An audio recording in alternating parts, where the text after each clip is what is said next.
positioning of the knee is important to have a successful harvest. We prefer to harvest the quadriceps tendon with the knee placed onto a triangle.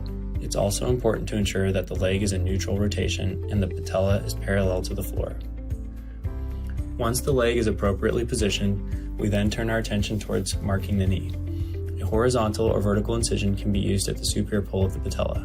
Once the incision has been made, subcutaneous fat is then removed that is overlying the quadriceps tendon. This can be done with cautery or Metzenbaum scissors. During this portion of the procedure, I will use 2 Sin retractors to open the incision for visualization.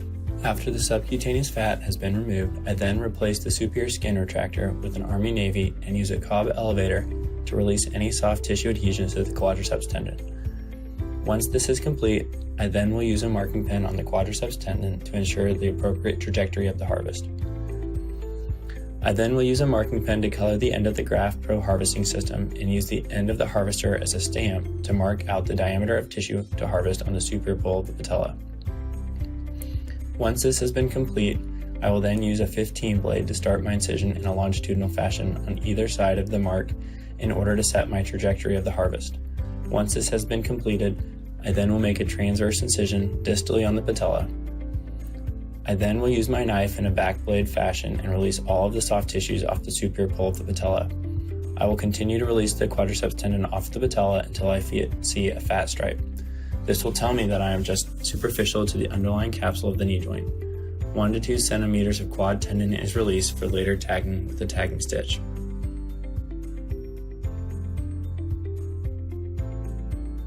The quadriceps tendon is then tagged in a modified Mason-Allen configuration.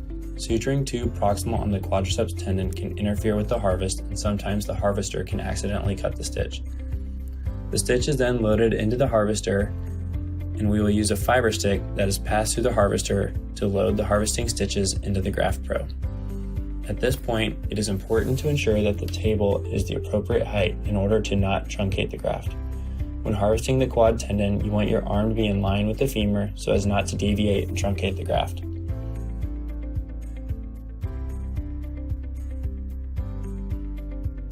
Once the table is at the appropriate height, I will then begin the harvest by pulling traction with my left hand and slowly introducing the harvester into the knee. It's important to twist the harvester in a circular fashion and not put forward pressure on the harvester.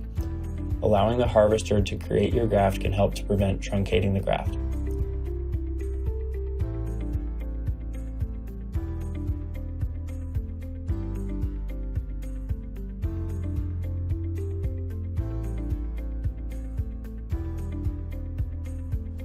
Once you have reached the desired length, this will be confirmed on the outside of the harvester.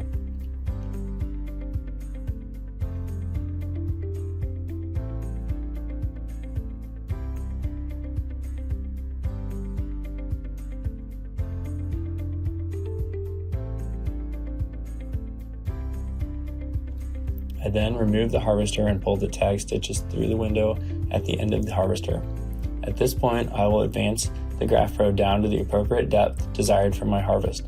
Typically, I will go 2 to 3 millimeters longer than what is measured. I will then insert the cutting plunger into the harvester. It is important to keep constant tension on the tagging stitches while performing forward pressure with your opposite hand.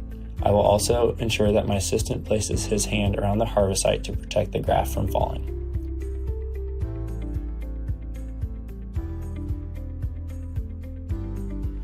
Now that the harvest is complete, I will then place an Army Navy into the proximal aspect of the wound and use the arthroscope and scorpion to repair the quadriceps defect.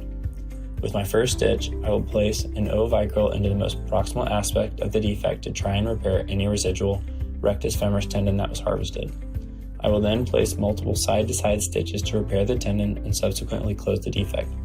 This concludes our tips and tricks for harvesting the quadriceps tendon for the anterior cruciate ligament reconstruction.